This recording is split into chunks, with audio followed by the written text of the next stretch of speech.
మలి ముఖ్యమంత్రి యనమల రేవంత్ రెడ్డి సారు ఓట్లేసి గెలిపించిన తెలంగాణ ప్రజలనే కాదు ఆఖరికి భక్తులు నమ్మి కొలుసుకొని ఎప్పటికీ తలుసుకునే దేవుళ్ళను కూడా మోసం చేసిండట. సీఎం సార్ దేవుళ్ళను మోసం చేసుడేంది, ఏం మాట్లాడుతున్నవే బాలన్న అంటారా? అయితే ఈ ముచ్చట ఇనుండ్రి, ఇన్నాక ఏమంటారో మీరే అనుండ్రి. అయ్యా పాడి కౌశిక్ రెడ్డి గారు ఇక చూపెట్టుండ్రి మీ పర్ఫార్మెన్స్. ఇలా ఎల్లమ్మ మీద ఒట్టంటివి, పోషమ్మ మీద ఒట్టంటివి, పెద్దమ్మ మీద ఒట్టంటివి, ఇలా రైతులకి ఇలా మోసం చేస్తేవి. డైరెక్ట్గా దేవుళ్ళ మోసం చేసిన ఈ భారతదేశంలో ఏకైక ముఖ్యమంత్రి అది రేవంత్ రెడ్డి గారు అని చెప్పక తప్పదు. ఇన్నారు కదా పాడిసార్ ఏమన్నాడు? అవు మరి ఎంపీ ఎన్నికలప్పుడు ఏ జిల్లాకు పోయినా ఆ జిల్లాలో ఉన్న దేవుళ్ళ మీద విమానాలు తిన్నాడు, ప్రమాణాలు చేసిండు. ప్రజలు ఓట్లు చేసేదాకా దేవుళ్ళ మీదనే ఒట్లు తిన్నాడు. ఎంపీ ఎన్నికలు అయిపోగానే ఒట్టు తీసి గట్టి మీద పెట్టినట్టు చేస్తున్నాడు. ప్రజలు క్షమించిన దేవుళ్ళు మాత్రం క్షమిస్తారా?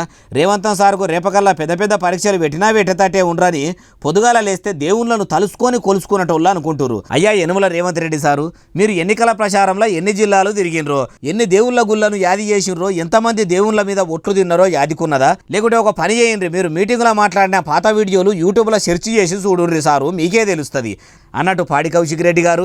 మీ కేసీఆర్ సార్ ఏమన్నా తక్కువనా? దళితులకు 3 ఎకరాల భూమి ఇస్తామని ఎంతమందికి ఇచ్చిండు? కేజీ నుంచి పీజీ దాకా ఉచిత నిర్బంధ విద్య అన్నాడు, అమలయ్యిందా? ఎమ్మెల్యే కొడుకు రిక్ష దొక్కటాయన కొడుకు ఒకటే స్కూల్లో ఒకటే బెంచి మీద కూర్చొని చదువుకునే కానూను తెస్తాన్నాడు. ఎంతమంది బీఆర్ఎస్ ఎమ్మెల్యేల కొడుకులు బిడ్డలు గవర్నమెంట్ బల్లే చదువుకుంటున్నారు. మాజీ ముఖ్యమంత్రి ఏలువాడిలా ఏం చక్కదనం లేదు, మలి ముఖ్యమంత్రి పాలనగిరిలా ఏం సొక్కం లేదు అంటుర్రు ఈ ముచ్చటిన్నోళ్ళు.